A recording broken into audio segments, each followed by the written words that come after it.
The United States ambassador to the United Nations is working within the UN to support their humanitarian response plan. I've also spoken with world leaders from Canada, Finland, Ireland, Japan, about partnering with us to help the Northern Triangle.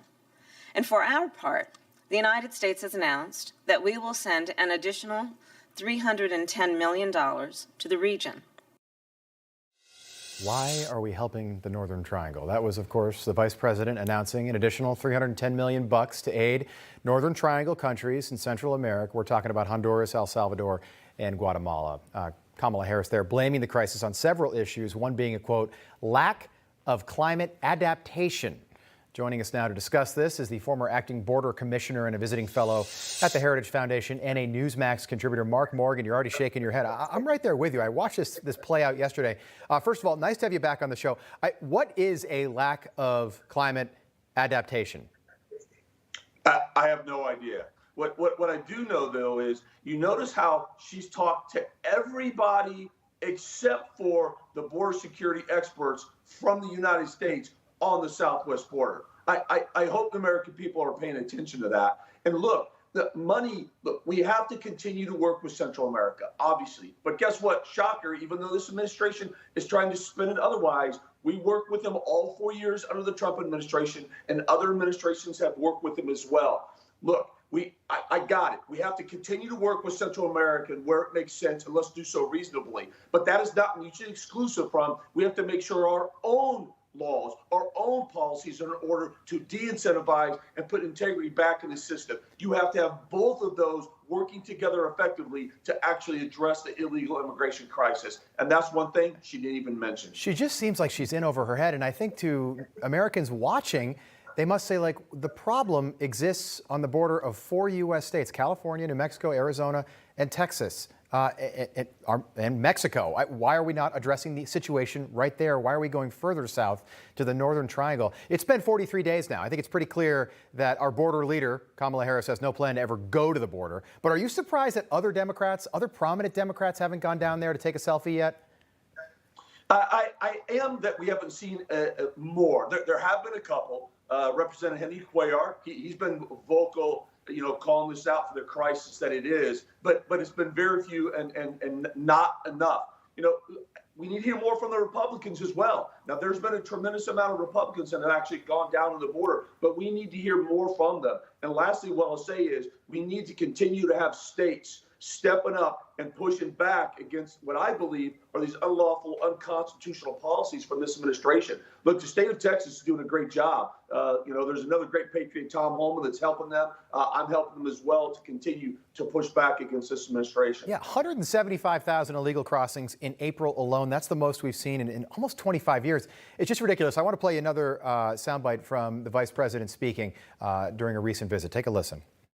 Last week, I had a bilateral meeting with the Guatemalan president, and we agreed to strengthen cooperation to shut down human traffickers and smugglers. In just a few days, I will meet virtually with the president of Mexico, and in a month from now, I will visit both countries. A month from now, and we are over 90 days into the current crisis. A month from now, she's the vice president. Not like she's got like office work to do. Get on Air Force Two, go, not yesterday, go right now. Yeah, maybe on her way, she'll stop by Chicago to get another piece of birthday cake, right? Or visit her home in California. Look, it's absurd, and I think the American people are seeing right through it. Again, what she fails to mention, what she doesn't mention, is that it's our policies that are driving it. Look, we know the push factor from the Central American countries. We've known that for decades and decades.